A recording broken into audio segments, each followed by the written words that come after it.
Assalamualaikum warahmatullahi wabarakatuh. Saya Alfi Maulida dengan NIM 190210302089. Hai, selamat pagi. Bagaimana kabarnya adik-adik? Iya, tentunya kalian tetap sehat ya.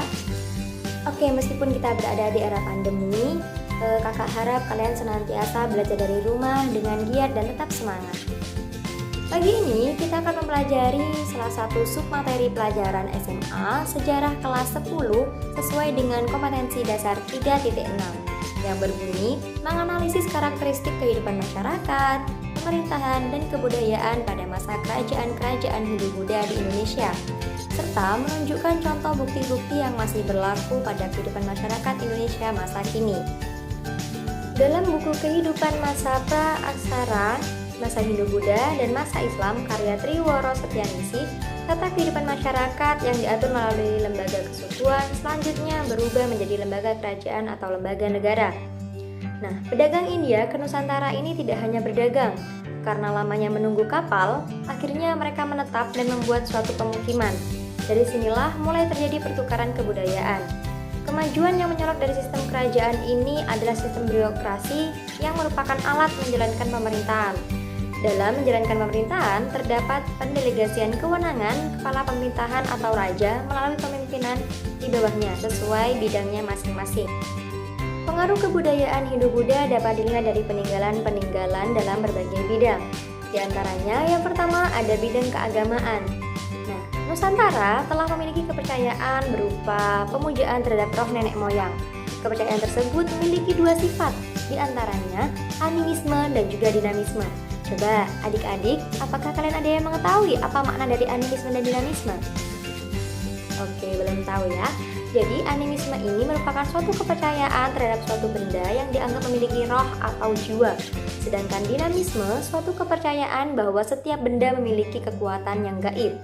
Nah, masuknya Hindu-Buddha di Indonesia membuat masyarakat Nusantara ini berangsur-angsur memeluk agama Hindu-Buddha yang diawali oleh kalangan elit di sekitar istana. Yang kedua, yakni di bidang sosial.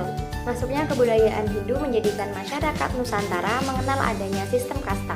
Ada 4 kasta yang dikenal dalam masyarakat, yaitu Brahmana, Ksatria, Waisya, dan juga Sudra. Untuk golongan Brahmana sendiri, yakni merupakan dari golongan kaum pendeta dan juga sarjana. Sedangkan untuk golongan Ksatria, yakni para prajurit, pejabat, dan juga bangsawan. Untuk golongan Waisya merupakan golongan dari para pedagang, petani, dan juga pemilik tanah. Sedangkan Sudra, yakni golongan para rakyat jelata dan juga para pekerja kasar. Sistem kasta yang berlaku di Nusantara ini sangat berbeda dengan sistem yang ada di India. Yang ketiga ada bidang sastra dan bahasa. Pengaruh kebudayaan Hindu-Buddha di bidang sastra dan bahasa adalah dikenal dan digunakannya bahasa Sanskerta dan huruf Pallawa oleh masyarakat Nusantara. Nah, pada masa kerajaan Hindu-Buddha di Indonesia, seni sastra ini sangat berkembang, utamanya pada masa kerajaan Kediri. Yang keempat, di bidang arsitektur. Pada zaman Megalitikum, Punden berundak menjadi salah satu peninggalan di bidang arsitektur. Bangunan tersebut kemudian berpadu dengan budaya India yang mengilhami pembuatan bangunan candi, seperti Candi Borobudur. Nah, Candi Borobudur adalah sebuah candi Buddha yang terletak di Borobudur, Magelang, Jawa Tengah. Apabila kita lihat dari bawah, maka bentuk bangunan candi ini semakin naik, semakin memuncak, dan juga memiliki tingkatan-tingkatannya. Kemudian ada pun juga candi Hindu, yakni Candi Prambanan.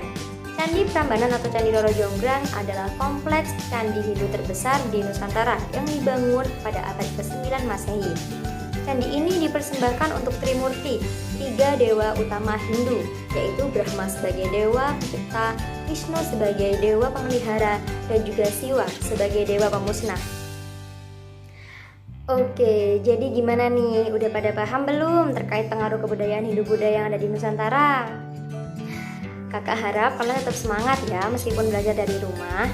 Sekiannya dari kakak. Mohon maaf apabila ada salah kata. Wabillahi taufiq wal hidayah. Wassalamualaikum warahmatullahi wabarakatuh. See you.